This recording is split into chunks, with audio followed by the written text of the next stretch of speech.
Biggest influence. My biggest influence has been my neighborhood, Halifax's North End. The people, the programs, the experiences have given me the insight and knowledge to take on any challenge. Best piece of advice. One piece of advice I always give to youths: never fear the uncomfortable, because being uncomfortable will foster growth. This is part of Stepping Up, a series introducing Canadians to their country's new sources of inspiration and leadership. The phone call came when Halifax City Councillor Lindell Smith happened to be in his office to pick up, a few months back.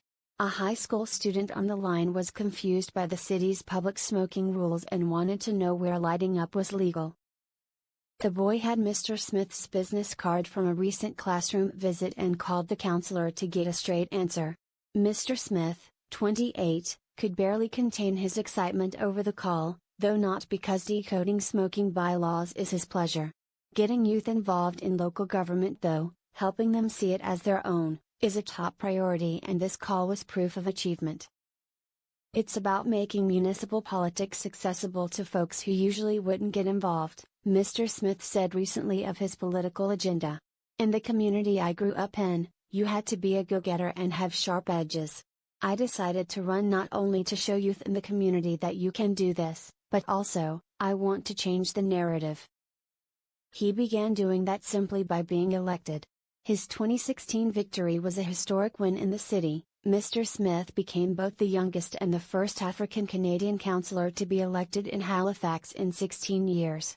Just 2 years into his 4-year term, Mr. Smith has already become a driving force in the city, pushing it to publicly reckon with its long struggle with racism. He is determined to use his council seat to create opportunities for marginalized people to have a voice in how their communities are built and run.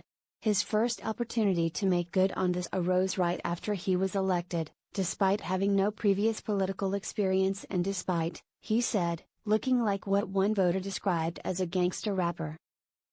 I'm going to be me, and if people want to call me a young Snoop Dogg, then sure, Mr. Smith said. I was just a guy who cared about community issues and doing grassroots work.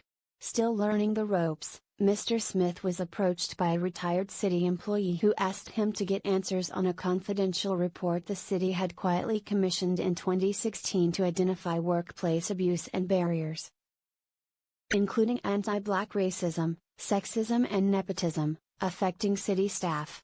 The report was never made public. The persistence of those conditions in several municipal workplaces led many to believe nothing had come of it, despite its troubling findings. The overwhelming opinion of the African Nova Scotian employees with whom we spoke is that they have experienced incidents of harassment and discrimination in the workplace, the report reads. It documents the glass ceiling they experience and negative attitudes about their ambition and aptitude to advance. It also outlines concerns that incidents of racism or harassment were routinely dismissed rather than dealt with by supervisors. Supervisors and managers have condoned the behavior, says the report, which makes 90 recommendations for change, including that the city acknowledge and address anti-Black racism, and the work of doing so cannot be left to chance. Mr. Smith grew up in Halifax's North End, a neighbourhood known then for its large African Nova Scotian population and public housing, and for the widespread suffering of difficulties in low-income and single-parent households.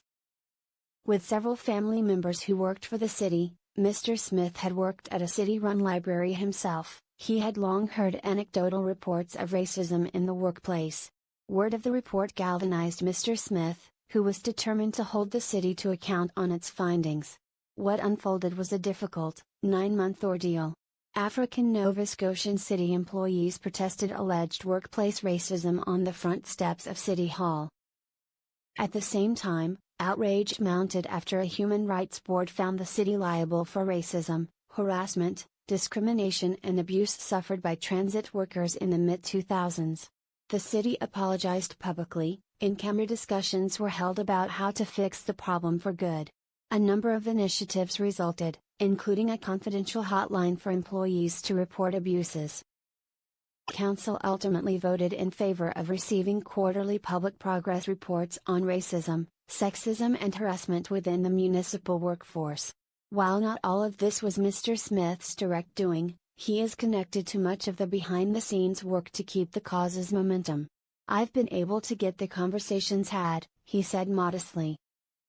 Now we're at a place where the initiatives addressing racial and systemic issues happening throughout the city are pretty amazing.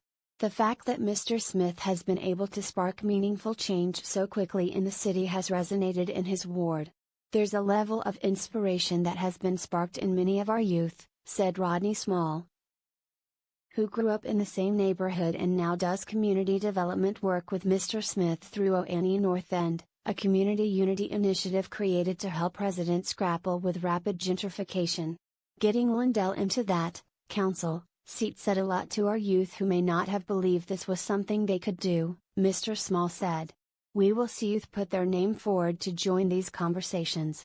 Read more in the Stepping Up series.